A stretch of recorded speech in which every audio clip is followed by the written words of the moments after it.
Alright, so starting with the first topic, that is inner line permit. ठीक है, so अभी किस लिए न्यूज में था? Because there was a case in Supreme Court that was asking about the legality of center extending ILP to Manipur. ठीक है, तो ILP के बारे में है पूरा ये आर्टिकल जो है. ठीक है, so इसके बारे में थोड़ा सा देख लेते हैं. So ILP basically provides unrestrained power to state to restrict entry and exit of non-indigenous people या non-state people बोल सकते हैं. ठीक है, who are not permanent resident of the particular state.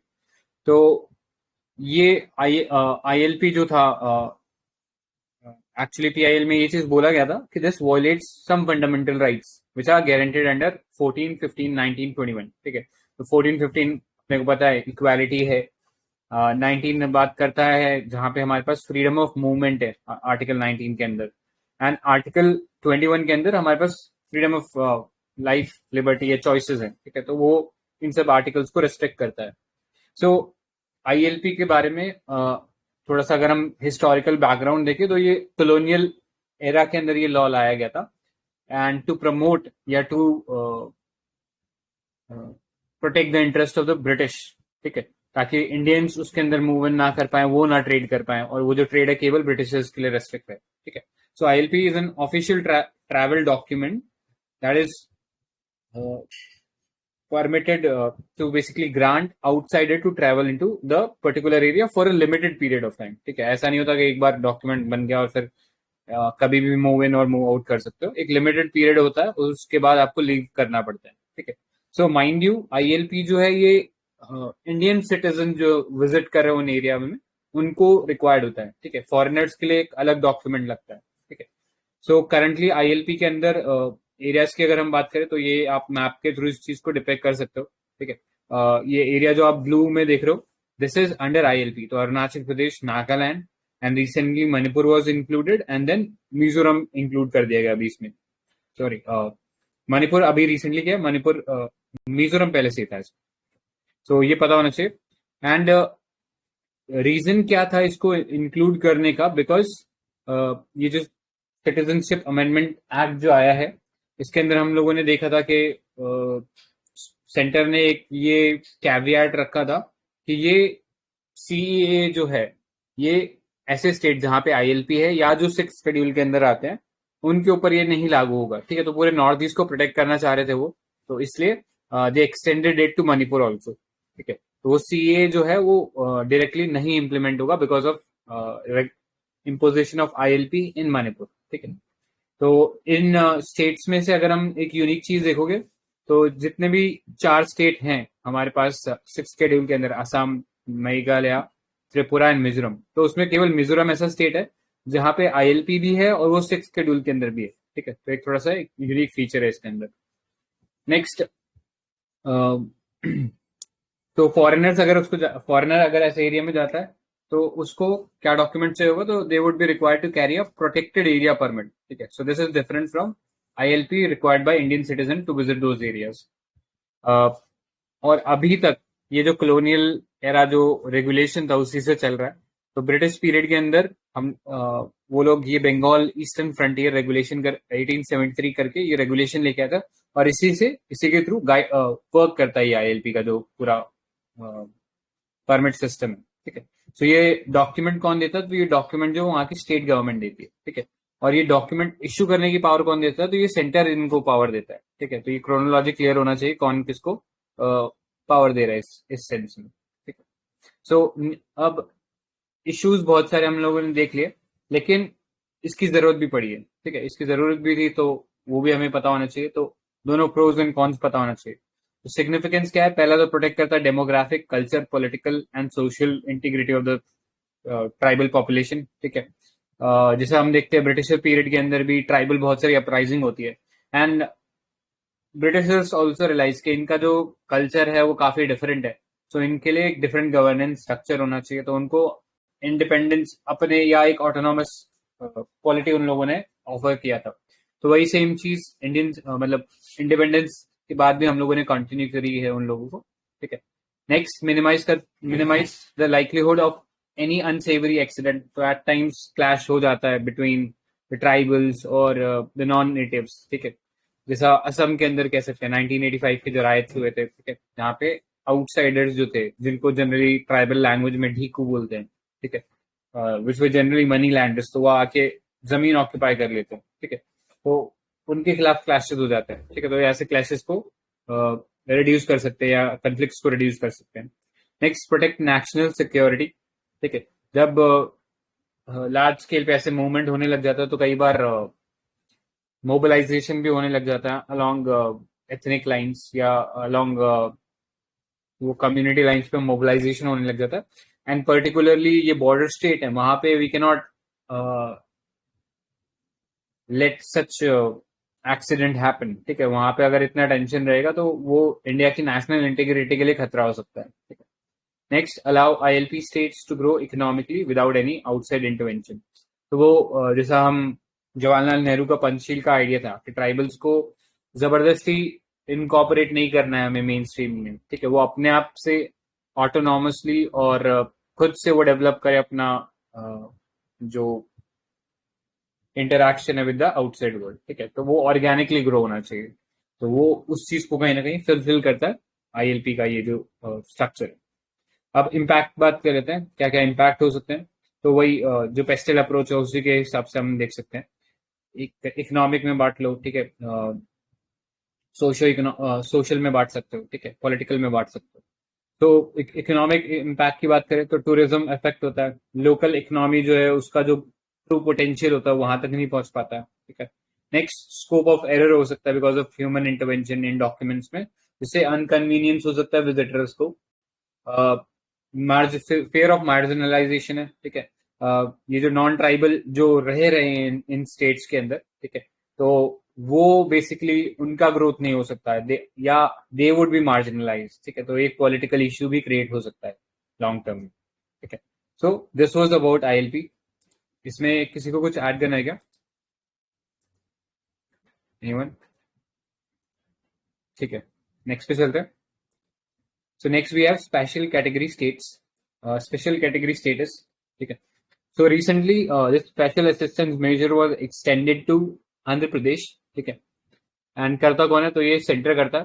पहले जो 14 फाइनेंस कमीशन थी उसने ये चीज बोल दिया था कि अब स्पेशल कैटेगरी स्टेटस जो स्टेट्स को दे रहे हैं उसको अब देने की जरूरत नहीं है, ठीक है, उसको हटा दो।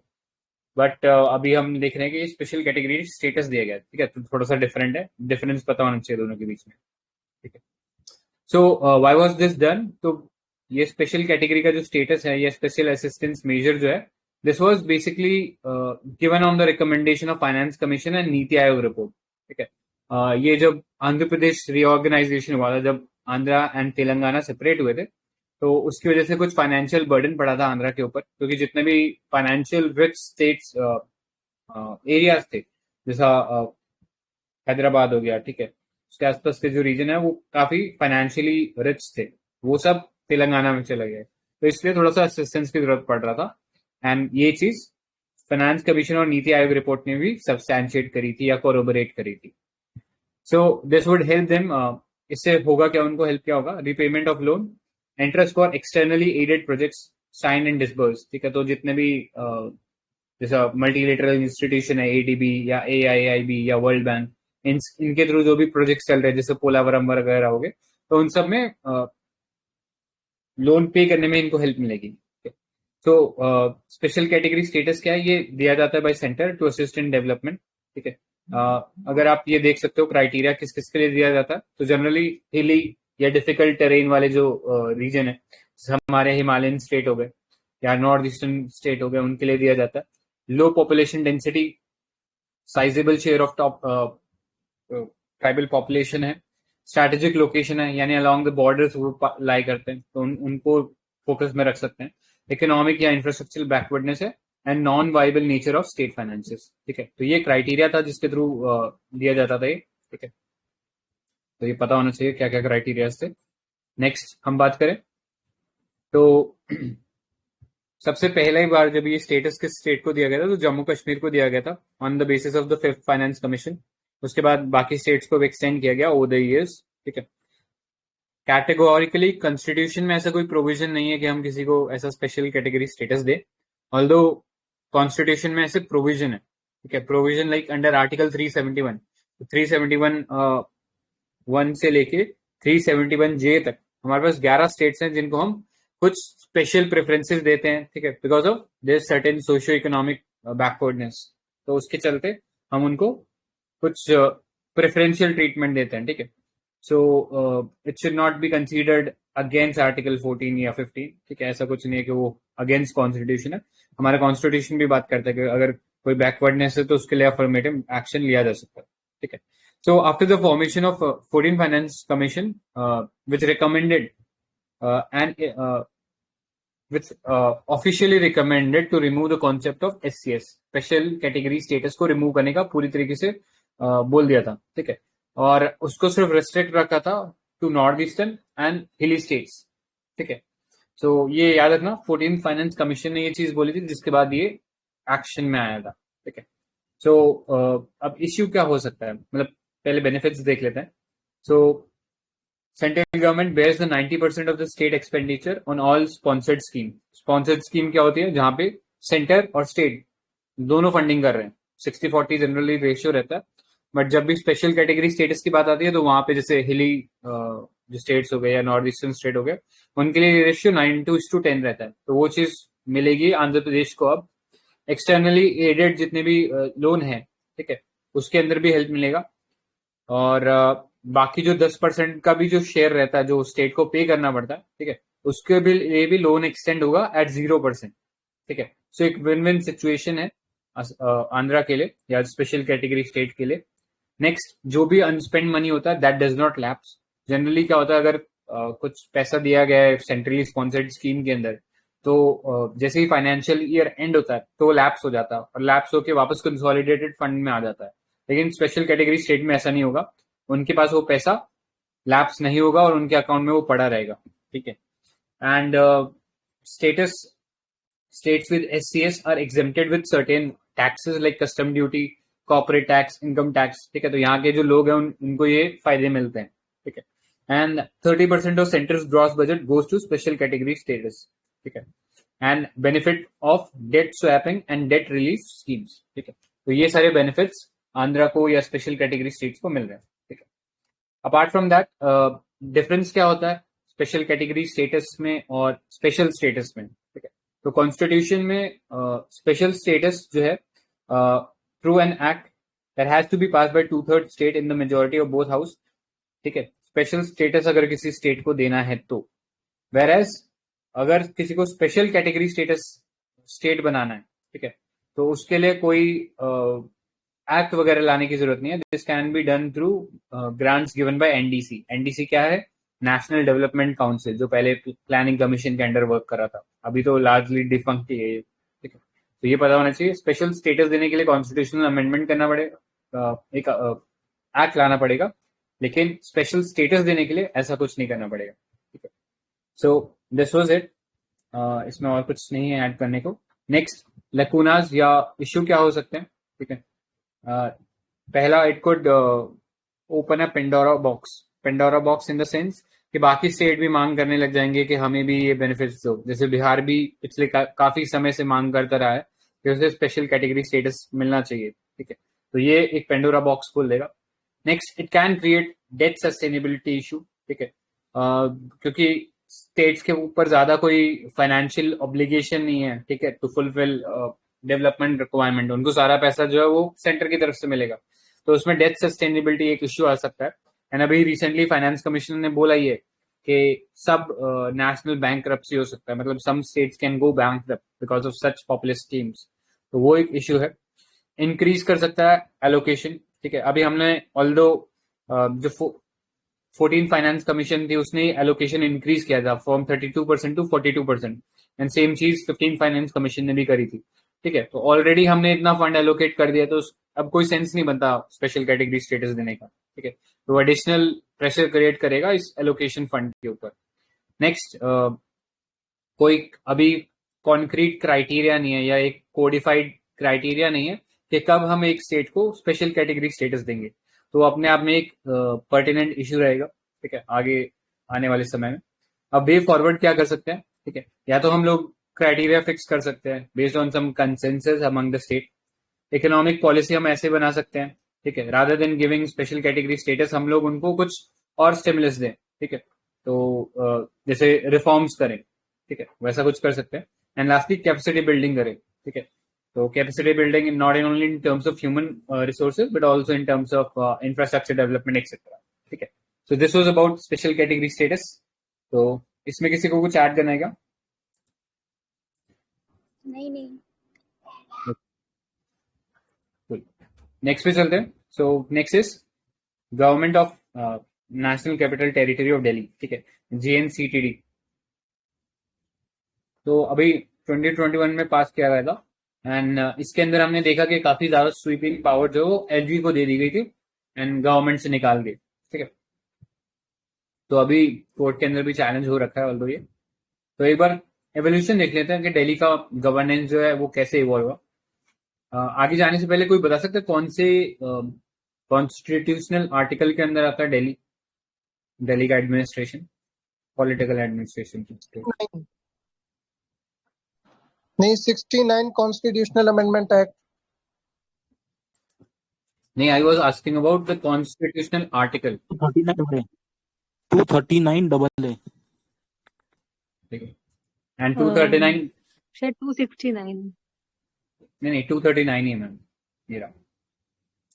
And 239 capital A is for Puducherry, ठीक है, तो ये क्लियर रखना। एंड ये 69 कॉन्स्टिट्यूशनल अमेंडमेंट के थ्रू आया था जैसा सर ने अभी बोला।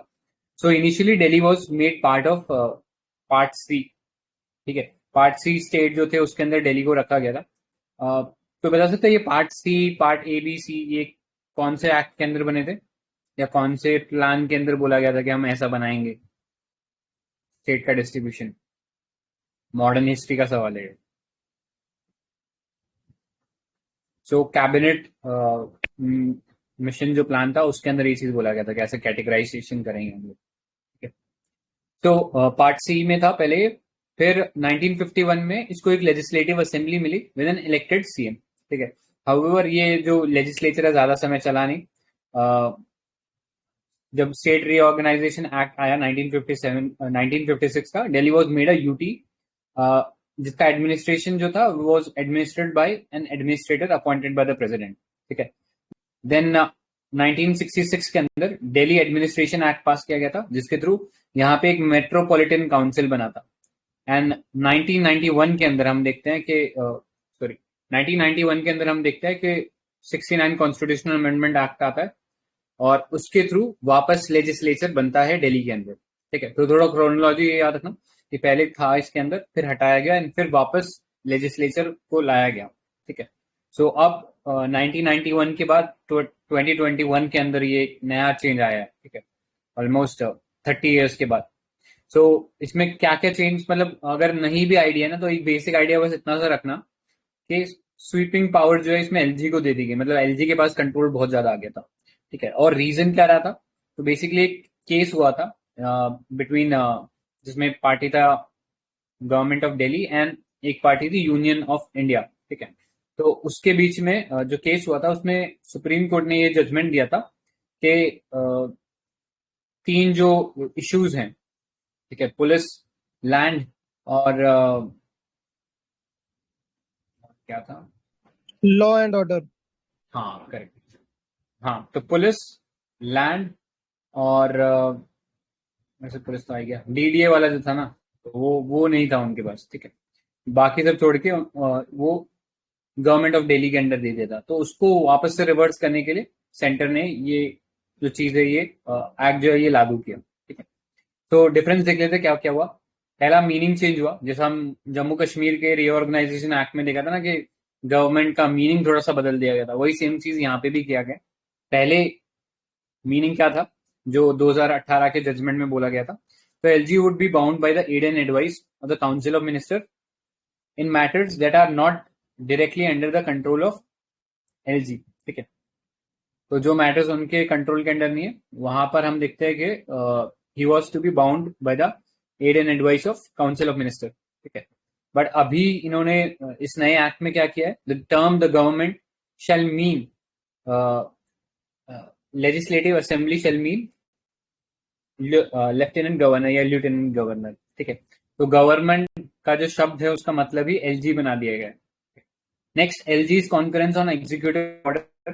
तो पहले ये बोला गया था barring police, public order and land, ये तीन चीज याद रखना, police, public order and land. इसके अलावा एलजी का जो कॉन्करेंस है इज नॉट रिक्वायर्ड। बाकी इश्यूज में वो थोड़ा अपना सॉवरेन या इंडिपेंडेंटली वर्क कर सकते थे, लेकिन जहां पे पुलिस पब्लिक ऑर्डर की बात आ रही थी वहां पे उनका कॉन्फिडेंस रिक्वायर्ड था। हाउएवर अब चेंज क्या किया गया, LG opinion shall be obtained before government takes any executive action based on decision taken by cabinet और एनी इंडिविजुअल मिनिस्टर। यानी अब कोई भी डिसीजन लेती है तो एलजी से परमिशन लेनी पड़ेगी। अदर प्रोविजंस देख लेते हैं। तो इलेक्टेड गवर्नमेंट रूल मेकिंग, तो legislative assembly shall not take any rule to enable itself or its committee to consider the matters of day to day administration। ठीक है, तो लेजिस्लेटिव असेंबली ऐसा कुछ काम नहीं कर सकती जहां पे वो डे टू डे एडमिनिस्ट्रेशन से लगता हुआ कोई काम है उसके ऊपर कोई लॉ पास कर दे। ठीक है, अगर ऐसा वो कुछ पास कर देती है which is contravention to this, तो फिर it will be declared void by LG. ठीक है, तो डे टू डे एडमिनिस्ट्रेशन में कोई हाथ नहीं डालना है। LG's assent pass by the legislative assembly. ठीक है, so LG will not assent to or pass on to president for any consideration which incidentally falls outside the purview of the legislative assembly। ठीक है, तो ऐसा कोई भी act है जहां पे लेजिस्लेटिव असेंबली का वो दायरा नहीं पड़ता है। ठीक है, तो वहां उस एक्ट को एलजी बाध्य नहीं है उसको पास करने को। ठीक है, मतलब उसको असेंट भी नहीं देना है और उसको वो आगे प्रेसिडेंट के लिए भी नहीं भेजेंगे। ठीक है, जैसे जनरली क्या होता है, अगर दो बार लेजिस्लेटिव असेंबली ने भेज दिया तो फिर पास करना पड़ता है गवर्नर को, लेकिन यहाँ पे ऐसा चीज वो भी हटा दिया है। तो ये याद रखना। आगे जाने से पहले एक बार देख लेते हैं आर्टिकल 239 कैपिटल ए को। ठीक है, तो इसमें ये चीज बोला गया था, public, police and land in Delhi would fall with in the domain of union government. ठीक है, बाकी सब जो मैटर्स है उसके ऊपर गवर्नमेंट ऑफ दिल्ली लॉ बना सकती है। ठीक है, चाहे वो फिर स्टेट हो या कॉन्करेंट हो। नेक्स्ट इश्यूज क्या है, तो इश्यूज लार्जली पॉलिटी के पर्सपेक्टिव से ये एक तो ये पड़ेगा कि अगेंस्ट जा रहा है सुप्रीम कोर्ट के वर्डिक्ट के। ठीक है, तो सुप्रीम कोर्ट ने ये बेसिकली पीयूसीएल जो है एक एनजीओ है, उसके 2002 में जजमेंट था, उस पर ये चीज बोला था कि legislature has no power to negate court's decision.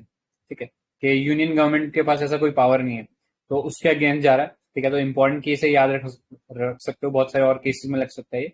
Centralisation of power in a nominated officer. ठीक है, या against the will of people है, undermines the representative form of government.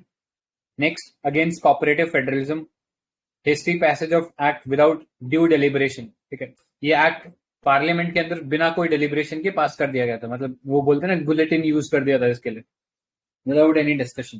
तो वो भी एक इश्यू है जो कि क्वेश्चन करता है इस बिल की या इस एक्ट की लेजिटिमेसी को।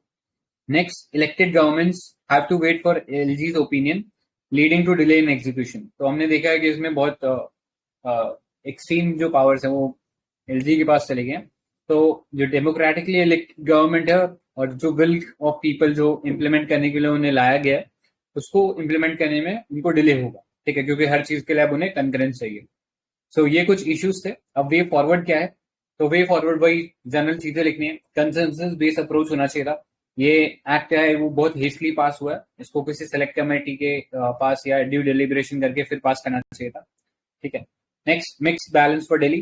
तो यहाँ पे real and substantive power lies with the elected representative in democracy, but यहाँ पे उल्टा हो गया। ठीक है, यहाँ पे जो रियल और सब्सटेंटिव पावर है या डी फैक्टो रूल जो है वो एक नॉमिनेटेड ऑफिसर के पास चला गया। Next, uphold democratic and other principal.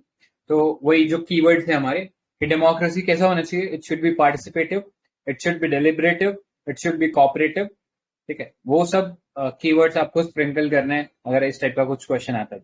ठीक है, so this was about Delhi and ये जीएनसीटीटी जो एक्ट आया नया। तो इसमें किसी को कुछ और कीवर्ड वगैरह कुछ ऐड करना है क्या? ठीक है, नेक्स्ट पे चलते हैं। So we starting with next chapter. तो ये है parliament and state legislature.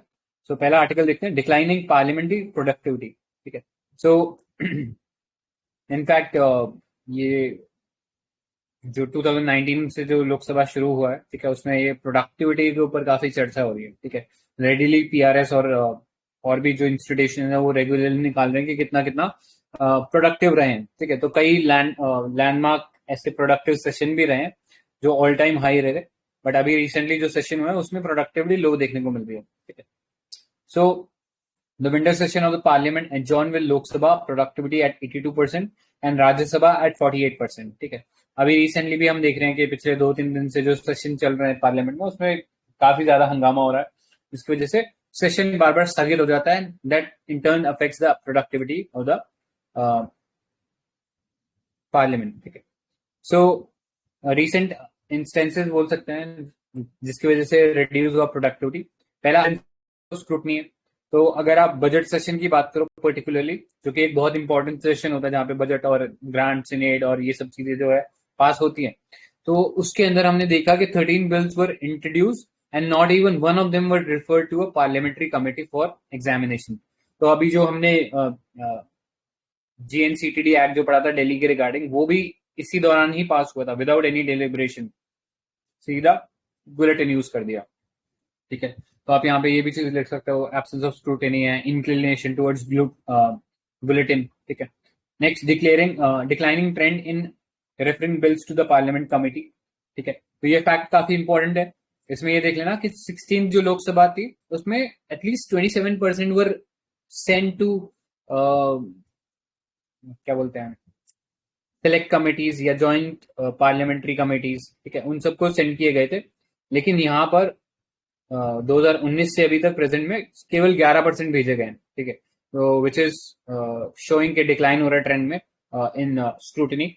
Next, absence of deputy speaker, ठीक है। लोकसभा में पेंडिंग है डेप्यूटी स्पीकर का जो पोजीशन है, शुरू से ही जब से ये फॉर्म हुई है तभी से खाली पड़ा है ये पोजीशन। इनफैक्ट डेप्यूटी स्पीकर एक कॉन्स्टिट्यूशनल पोस्ट है आर्टिकल 93 के अंडर, ठीक है। तो एब्सेंस ऑफ डेप्यूटी स्पीकर हो गया, ठीक है, ये एक इश्यू है। रिड्यूसिंग अटेंडेंस, तो लोकसभा के अंदर भी डिप हुआ है और राज्यसभा के अंदर भी डिप हुआ है। एंड स्पेशली फोकस अगर हम बात करें तो जो नॉमिनेटेड पोस्ट है वहां पे हम लोग ज्यादा देखते हैं, राज्यसभा के अंदर के नॉमिनेट हो जाते हैं फिर उनका अटेंडेंस जो है वो नेग्लिजिबल रहता है, ठीक है। तो उसको भी हम लोग इंश्योर कर सकते हैं। Lack of discussion of union budget, ठीक है, जो कि एक मेजर इश्यू था बजट सेशन में ही, हमने देखा था कि बिना कुछ डिस्कस करे पास कर दिया उसको। और उसमें भी एक इंटरेस्टिंग फैक्ट ये था कि केवल 5 मिनिस्ट्रीज के जो grant in demand of grant था उसको बेसिकली डिटेल में डिस्कस किया, ठीक है। मतलब 5 के तो इंट्रोड्यूस किए गए और उसमें डिटेल में भी डिस्कस केवल 3 के हुए, यानी 76% of the total budget was approved without any discussion, ठीक है, विच इज शॉकिंग थिंग, ठीक है, कि हमारा जो parliament is considered as a supreme deliberative body, वहां पे डेलिब्रेशन ही नहीं हो रहा है, ठीक है, आ रहा है और चला जा रहा है, ठीक है। तो इसके लिए हम एक टर्म यूज करते हैं जब इस टाइप का एक्शन हो रहा होता है, जहाँ पे फैसला कुछ ब्यूरोक्रेट्स वगैरह पहले से ले लेते हैं और बस उस पर डायरेक्टली इंप्लीमेंट कर दिया जाता है, उस पर कोई डेलिब्रेशन नहीं होती है, ठीक है। तो इसके लिए वर्ड होता है टेक्नोक्रेसी। इस टाइप के थोड़े से कीवर्ड्स अगर हम स्प्रिंकल करते रहेंगे आंसर में तो वैल्यू एडिशन हो जाएगा। So this was about it. Other reasons पे बात कर लेते हैं, तो क्या रीजंस हो सकते हैं और डिक्लाइन करने के ट्रेंड के प्रोडक्टिविटी के। तो डिससैटिस्फैक्शन इन एमपीज, ठीक है, उनको अपना जो ग्रीवेंस है वो एयर करने का टाइम ही नहीं मिलता। जैसे अभी रिसेंटली बात करें तो क्वेश्चन आवर के अंदर जो क्वेश्चन है वो काफी रिस्ट्रिक्टेड समय है, तो वो वैसे ही नहीं कर पाते। एंड कई बार पॉलिटिकल वेस्टेड इंटरेस्ट के चलते हम देखते हैं कि उनकी बात सुनी ही नहीं जाती है, ठीक है। सिटिंग आवर्स फिक्स नहीं है, जिसके चलते कभी सेशन लंबे समय तक स्थगित कर दिया जाता है विदाउट टेकिंग इनटू अकाउंट के उस दिन कुछ प्रोडक्टिव वर्क हुआ कि नहीं हुआ, ठीक है। नेक्स्ट, स्टैंडिंग कमिटीज, तो स्टैंडिंग कमिटीज के पास बिल ज्यादा रेफर किए नहीं जा रहे हैं एंड प्लस वो लार्जली उनका जो फंक्शन है वो भी रिस्ट्रिक्ट हो गया है। Next, absence of prompt action against disrupting MPs, ठीक है। तो कई बार देखा जाता है कि पॉलिटिकली मोटिवेटेड होते हैं ये जो पैंडेमोनियम होते हैं पार्लियामेंट के अंदर, ठीक है। तो ये पॉलिटिकली मोटिवेटेड होता है बट उनके पीछे भी कोई बैकिंग नहीं है अभी तक, ठीक है। ऑल्दो अभी गवर्नमेंट जो वो चीज यूज कर रही है कि वो सस्पेंड कर रही है उन लोगों को, बट स्टिल वो सस्पेंशन बहुत लिमिटेड है, उनके खिलाफ शायद हम कोई और बेटर प्यूनिटिव एक्शन ले सकते हैं। Next, political parties not adhering to parliamentary norms, ठीक है, वही पॉलिटिकल वेस्टेड इंटरेस्ट है। देन अनरिस्पॉन्सिव गवर्नमेंट है, ठीक है। कई बार जो हम देखते हैं कि अनसेंसिटिव हो जाते हैं गवर्नमेंट की जो बेंचेस हैं उसके अंदर। तो ये कुछ इश्यूज हैं जिसके चलते हम देख सकते हैं कि पार्लियामेंट की प्रोडक्टिविटी डिक्लाइन हो रही है। Next, why is it important to ensure productivity of the parliament? तो पहला, पार्लियामेंट का एक बेसिकली सेंट्रल रोल है हमारी डेमोक्रेसी में as the supreme deliberative and the representative body, ठीक है, which has number of checks and balances on the government, ठीक है, या ensures accountability of the government, तो सेंट्रल रोल है। नेक्स्ट, एग्जामिन करते हैं लेजिस्लेटिव प्रपोजल्स को। तो in fact not just the government but private members भी अपने बिल ला सकते हैं यहाँ पे। सो वो जो लेजिस्लेटिव प्रोविजंस है उसको डिस्कस करके उसमें कोई नेसेसरी एडिशन होते हैं वो कर सकता है, ठीक है, तो वो चीज नहीं हो रहा। फुलफिलिंग कॉन्स्टिट्यूशनल मैंडेट, तो 3D एक इंपॉर्टेंट कीवर्ड है, डिबेट, डिस्कशन एंड डेलिब्रेशन, ठीक है, वो उसी को बनाने के लिए हम लोगों ने उसी चीज को करने के लिए हम लोगों ने पार्लियामेंट को फॉर्म किया है, ठीक है। सो वो चीज नहीं हो रही है, ठीक है। इनफैक्ट डेमोक्रेसी का एसेंस यही होता है कि वो डेलिब्रेटिव होती है, बट वो चीज नहीं हो रही है। नेक्स्ट, रिप्रेजेंटेटिव बॉडी है, तो being a diverse country, parliamentary system upholds the ground of representativeness, responsiveness and accountability, ठीक है। एंड एट टाइम्स इसमें आप एक और कीवर्ड ऐड कर सकते हो, ट्रांसपेरेंसी, ठीक है, कि कोई लॉ जो है वो कितना ट्रांसपेरेंट है, तो उसकी भी स्क्रूटनी जो है वो पार्लियामेंट में होती है। तो वो हमारा जो कीवर्ड है, रैट बना लो या टार बना लो, ठीक है, इसमें transparency, accountability, responsiveness and representativeness, ठीक है, तो ये सब चीजें जो है वो नहीं हो पा रही। सो कंसिक्वेंस क्या हो रहा है इसका, ठीक है, प्रोडक्टिविटी से? तो lack of accountability of the parliament हो रहा है, वैक्यूम हो रहा है in governance which is filled by judiciary, या जुडिशियल एक्टिविज्म उसको फिल इन कर रहा है। तो हमारा जो सेपरेशन ऑफ द पावर वाला जो चीज है वो कहीं ना कहीं वो जो स्ट्रक्चर है वो क्रम्बल कर रहा है, ठीक है। Next, role of legislature disturbs the balance of power, ठीक है। Next, lack of avenues to express dissent, तो जब एवेन्यूज नहीं होते हैं तो फिर हम देखते हैं कि बहुत रेडिकल स्टेप्स कई बार देखने को मिलते हैं, लार्ज स्केल पे प्रोटेस्ट देखने को मिलते हैं, जैसे शाहीन बाग हो गया या फार्मर प्रोटेस्ट हो गया अक्रॉस दिल्ली, ठीक है, तो वो कुछ एग्जाम्पल हो सकते हैं कि जब पार्लियामेंट में इश्यूज एड्रेस नहीं होते हैं। नेक्स्ट, कॉम्प्रोमाइज लेजिस्लेटिव बिजनेस, ठीक है, कई बार बिना ड्यू डेलिब्रेशन के एक्ट जो पास होते हैं तो फिर वो वापस लेने पड़ते हैं। तो फार्म लॉज उसका एग्जाम्पल ले सकते हो कि हिस्ट्री पास किया गया और जिसके चलते पार्लियामेंट का इतना टाइम और कंट्री का ओवरऑल इकोनॉमिक जो डेवलपमेंट है वो रुका, ठीक है। सो ये कुछ इश्यूज थे। नेक्स्ट, प्रोडक्टिविटी कैसे इंप्रूव कर सकते हैं, वे फॉरवर्ड क्या हो सकता है? तो एक तो हम ये बोल सकते हैं कि सिटिंग्स इंक्रीज कर दें, तो ये चीज actually national commission review the working of constitution जो बिठाई गई थी हमारे कॉन्स्टिट्यूशन को रिव्यू करने के लिए, उसने ये चीज बोला था कि हम लोग नंबर ऑफ आवर्स फिक्स कर सकते हैं या नंबर ऑफ डेज फिक्स कर सकते हैं, जैसे उन्होंने बोला था 120 एंड 100 डेज रेस्पेक्टिवली। तो ये एक अच्छा रिकमेंडेशन था। नेक्स्ट, रिसर्च सपोर्ट दे सकते हैं टू मेंबर्स ऑफ पार्लियामेंट, ठीक है, जैसे लैम्प फेलोशिप होती है उसके अंदर हम लोग पीआरएस वगैरह के अंदर देते तो हैं, लेकिन इंडिविजुअल एमपीज को भी दे, ठीक है, कि उनके साथ ऐसे रिसर्च एसोसिएट हम लोग एसोसिएट कर दें ताकि उनका जो टाइम है या जो टेक्निकल एक्सपर्टीज है उन इश्यूज को अंडरस्टैंड करने का या उस पर डिबेट करने का वो चीज बढ़े, ठीक है। नेक्स्ट, कमेटी रेफरल कर सकते हैं हम लोग, कॉन्स्टिट्यूशन में कुछ अमेंडमेंट कर सकते हैं या फिर जो वर्किंग है हमारे कॉन्स्टिट्यूशन पार्लियामेंट का उसमें कुछ अमेंडमेंट करके ये चीज इंश्योर कर सकते हैं कि certain amount of bill should be referred to committees, ठीक है, ताकि वो बेटर स्क्रूटनी कर सके। नेक्स्ट, रेगुलर मॉनिटरिंग कर सकते हैं, we can assess the performance of the committees, ठीक है। नेक्स्ट, रिस्पॉन्सिबल अपोजिशन, तो जो पॉलिटिकल पार्टीज है स्पेशली द अपोजिशन, तो उनके ऊपर एक बहुत बड़ा ओनस है कि वो इंश्योर करती है अकाउंटेबिलिटी द गवर्नमेंट, ठीक है। अगर हम यूके में देखें तो वहां पे एक शेडो कैबिनेट का कॉन्सेप्ट चलता है, ठीक है, जो कि पूरा ट्रैक करता है जो गवर्नमेंट के मिनिस्ट्रीज है उनको, ठीक है, और एक ऑल्टरनेटिव स्ट्रैटेजीज भी सामने रखता है, ठीक है, कि अगर जिसके थ्रू हम देख सकते हैं कि एक रिस्पॉन्सिबल अपोजिशन भी रहता है और एक हमारे पास ऑल्टरनेटिव भी रहता है जो भी गवर्नमेंट सजेस्ट करे उसके अगेंस्ट, ठीक है। तो इस टाइप की प्रैक्टिस हम अपना सकते हैं। नेक्स्ट, पब्लिक फीडबैक हम लोग कर सकते हैं, तो कोई भी गवर्नमेंट अगर एक्ट ला रही है या कोई बिल ला रही है तो उसको पहले पब्लिक डिबेट में रखे, ठीक है, एंड पब्लिक से उसके ऊपर आइडियाज ले एंड देन उस पर इम्प्लीमेंट करे। सो ये कुछ तरीके हो सकते हैं which can increase the productivity and the output of our parliament, ठीक है। सो इसमें किसी को कुछ ऐड करना है क्या? ऑलराइट, नेक्स्ट पे चलते हैं। So next is relevance of Rajya Sabha. So recently there have been talks going on around the relevance of Rajya Sabha, ठीक है, और रीबैलेंस करने की जरूरत है दोनों हाउस ऑफ द पार्लियामेंट को, ठीक है। तो राज्यसभा का जो एग्जिस्टेंस है ये हम देखते हैं कि हमारे इंडियन हिस्ट्री के अंदर जो कॉलोनियल पीरियड था उसके अंदर आता है, गवर्नमेंट ऑफ इंडिया एक्ट 1919 के थ्रू, ठीक है। उसके थ्रू हम देखते हैं कि बाइकैमरलिज्म जो है वो इंट्रोड्यूस होता है इंडियन पॉलिटी के अंदर, ठीक है। सो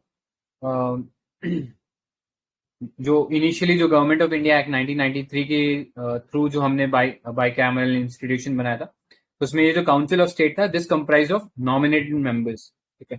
तो करंटली हमारे पास ऐसा नॉमिनेटेड वाला सिस्टम सिर्फ लिमिटेड है, 12 लोगों के लिए है, बाकी सब लोग इलेक्ट होकर ही आते हैं, ठीक है। तो ये चीज याद रखना। नेक्स्ट आर्ग्यूमेंट इन फेवर और अगेंस्ट डिस्कस कर लेते हैं। तो let's start with first in favour. तो एक सेफ्टी वॉल देता है फेडरल पॉलिसी को।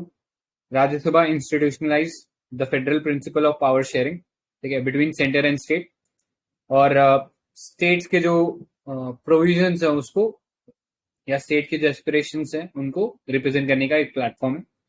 Next, review and evaluative role, ठीक है। सो एक सेकेंड हाउस या एक सेकेंड चेंबर ये इंश्योर करता है कि कोई भी डिसीजन जो है बहुत हेस्टली पास ना किया गया हो, ठीक है। तो स्पेशली पॉपुलिस्ट प्रेशर के अंदर कोई डिसीजन हेस्टली पास नहीं होना चाहिए, ठीक है। तो ये चीज इंश्योर करता है। Next, Rajya Sabha can prevent the government from becoming authoritarian, ठीक है, कि वो एक डिक्टेटरशिप या डेस्पोटिज्म ना बन जाए गवर्नमेंट, तो उसके ऊपर भी चेक्स एंड बैलेंसेस रखता है, ठीक है। नेक्स्ट, डेलिबरेटिव बॉडी है इन द सेंस के वो डिस्कस करता है issues of public importance. Next, it represents the vulnerable section. So, to give representation to minority and vulnerable section of the society through indirect form of election. ठीक है, often हम लोग देखते हैं कि political parties जो experts होते हैं उनको राज्यसभा के थ्रू लाती है। जैसे मनमोहन सिंह का आप एग्जाम्पल ले सकते हो, अरुण जेटली का एग्जाम्पल ले सकते हो, ठीक है, जो लोकसभा इलेक्शन शायद नहीं जीत पाए थे लेकिन उनको राज्यसभा के माध्यम से वो लेकर आते हैं, ठीक है। सो एक रिप्रेजेंटेशन बनता है वल्नरेबल और ऐसे एक्सपर्ट का। नेक्स्ट, इसमें नॉमिनेशन के भी प्रोविजन है, तो उसके अंदर हम देखते हैं कुछ एक्सपर्ट्स हैं फ्रॉम डिफरेंट फील्ड, ठीक है। तो ये याद रखना, इसके लिए एक शॉर्ट फॉर्म है LASS, ठीक है, लास्ट। और अगर वही स्टेट लेजिस्लेटिव काउंसिल में जाओगे तो वहां पे हमारे पास क्लास है, कोऑपरेटिव जुड़ जाता है उसमें, cooperative, literature, science, art and social science, ठीक है। तो डाइवर्स एरिया से हमारे पास एक्सपर्ट रहते हैं। नेक्स्ट, आर्ग्यूमेंट्स अगेंस्ट क्या है राज्यसभा के? तो it's not a representative body in the sense के 2003 में रिप्रेजेंटेशन ऑफ पीपल एक्ट के अंदर हमने अमेंडमेंट किया था जिसके थ्रू डोमिसाइल का जो रिक्वायरमेंट है वो हटा दिया गया था, ठीक है।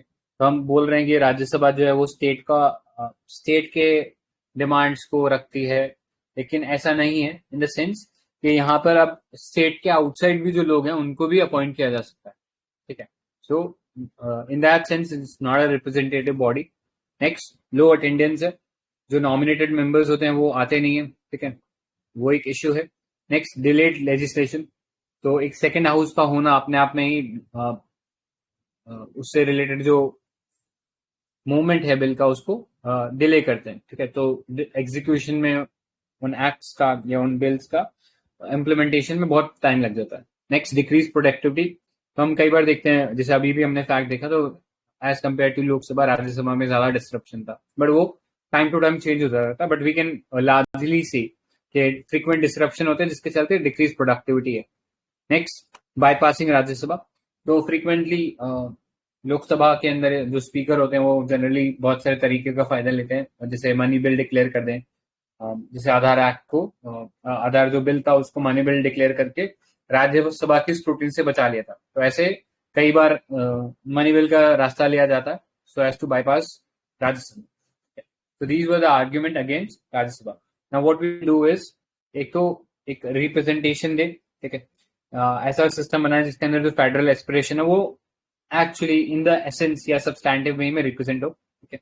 जैसा इसमें हम एग्जांपल ले सकते हैं फ्रॉम यूएस वगैरह, जहाँ पे सीट वगैरह फिक्स है, क्योंकि अभी हम देखते हैं कि सीट्स की पैरिटी भी फिक्स नहीं है यहाँ पे। नेक्स्ट इलेक्शन की बात करते हैं।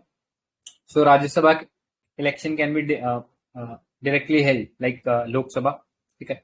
सो उससे जो क्रॉनिज्म या पेट्रोनेज अपॉइंटमेंट होते हैं वो खत्म हो जाएंगी। Next use of technology, biometric attendance रख सकते हैं जिसके थ्रू हम उनके पेमेंट और अलाउंसेस इंश्योर कर सकते हैं, ठीक है, और उसी के अकॉर्डिंग हम उनका अटेंडेंस भी इंश्योर कर सकते हैं। नेक्स्ट एक बिल आया था parliament enhancement of productivity bill 2017, तो लैप्स हो गया था।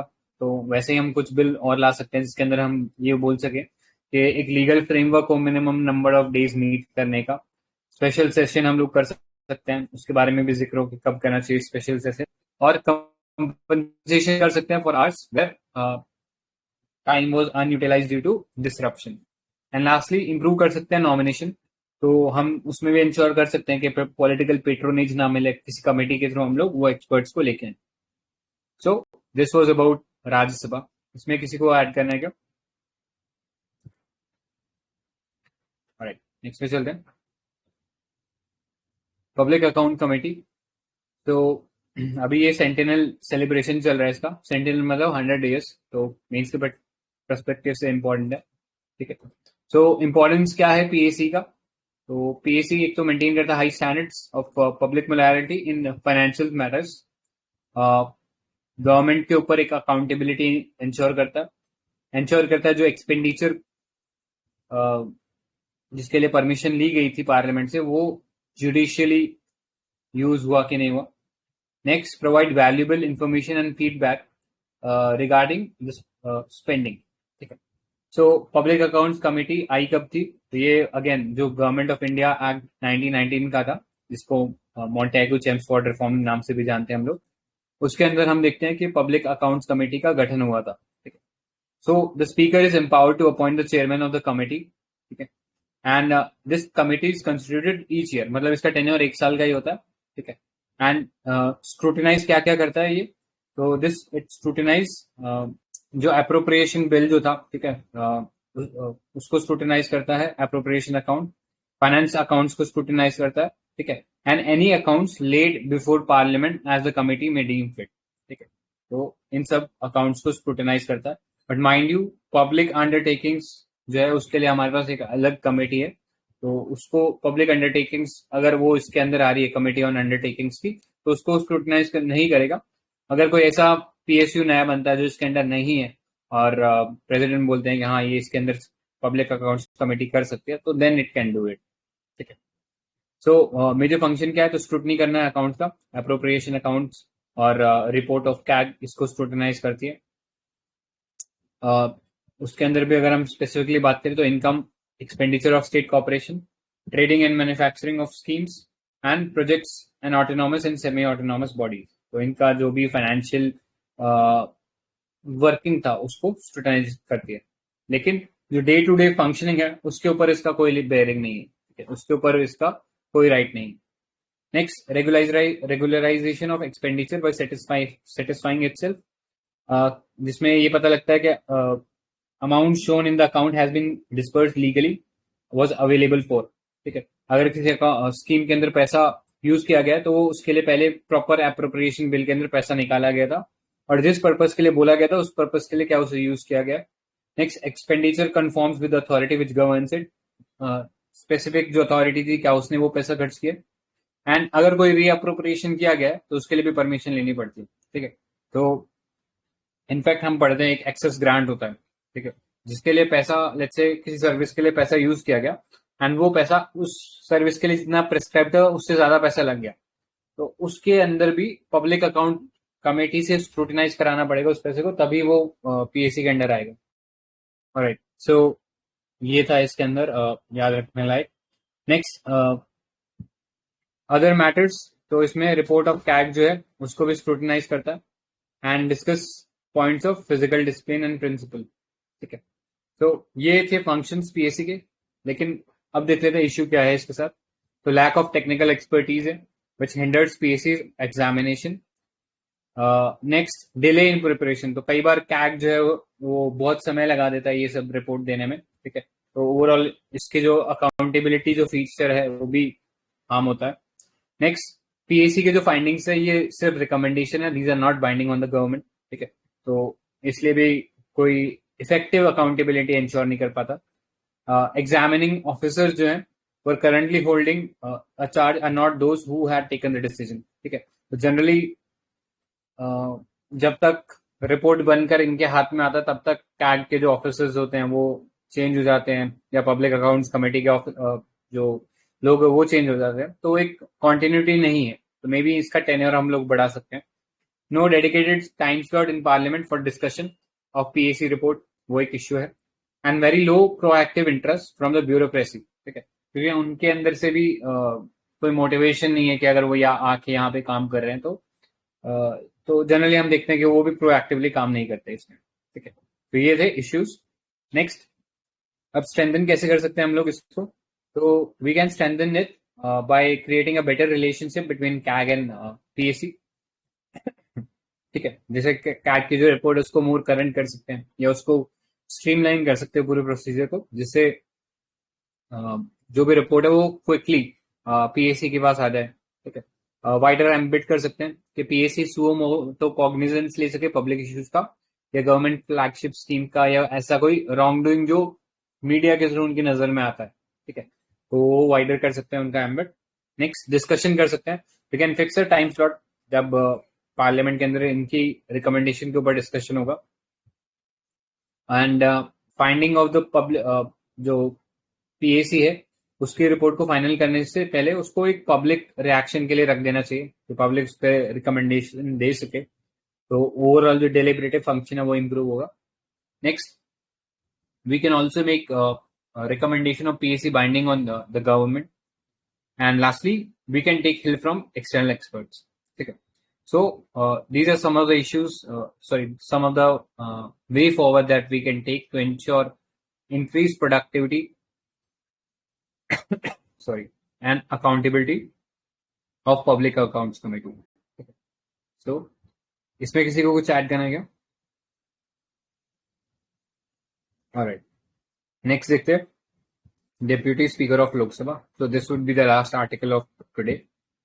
तो अभी न्यूज में जैसा हमने देखा इसीलिए है क्योंकि 2 साल से वेकेंट पड़ा ये पोस्ट। ठीक है, एंड कॉन्स्टिट्यूशनल आर्टिकल जो है इसमें ये चीज बोला गया, 93 के अंदर भी बोला गया कि there should be post of deputy speaker. ठीक है, एंड डेप्यूटी स्पीकर जो है he is not subordinate to speaker, वो अपना एक इंडिपेंडेंट एग्जिस्टेंस रखते हैं। ठीक है, एंड जनरली कन्वेंशन अभी तक ये चल रहा था कि स्पीकर का जो पोस्ट था मोस्टली वो रूलिंग पार्टी के पास जाता था, and deputy speaker bye convention ये अपोजिशन के किसी पार्टी को दिया जाता था। ठीक है, सो पिछली जो लोकसभा जो थी उसके अंदर भी हमने देखा 16 लोकसभा कि वहां पे ये जो पोस्ट है एआईडीएमके को दे दिया गया, जो कि गवर्नमेंट की पार्टी ही थी, मतलब गवर्नमेंट के साथ अलायंस में ही थी। ठीक है, और अब इस बार तो पोस्ट ही खाली रखा गया। ठीक है, तो वो एक इश्यू क्रिएट करता है कि जो हमारा पार्लियामेंट है जो कि एक सुप्रीम डेलिब्रेटिव बॉडी है उसके अंदर ये पोस्ट खाली होना मतलब कि जो कॉन्स्टिट्यूशनल ऑब्लिगेशन है उसको हम फुलफिल नहीं करें। ऑल्दो कॉन्स्टिट्यूशन में कोई टाइमलाइन नहीं दिया गया है कि कब हमें अपॉइंट करना चाहिए, तो वो एक इश्यू है जो इसके पीछे हम कह सकते हैं कि है। ठीक है, अगर कोई टाइमलाइन होता तो शायद अब तक अपॉइंट हो जाता। सो डिले, इससे इश्यू क्या हो रहा है? पहला, delay in date of selection है। ठीक है, लैक ऑफ अपोजिशन है, क्योंकि हमने देखा था पहले ये जो लोकसभा के अंदर लीडर ऑफ अपोजिशन का जो पोस्ट है उसके लिए एटलीस्ट 10% सीट होना चाहिए था, तो वो क्राइटेरिया नहीं है किसी पार्टी के पास, तो उसके चलते हम देख रहे हैं कि वो भी एक इश्यू है। ऑल्दो कन्वेंशन के थ्रू हम देखते हैं कि कई बार बना दिया जाता है अपोजिशन को, बट अभी तक ऐसा यहाँ पे हुआ नहीं है।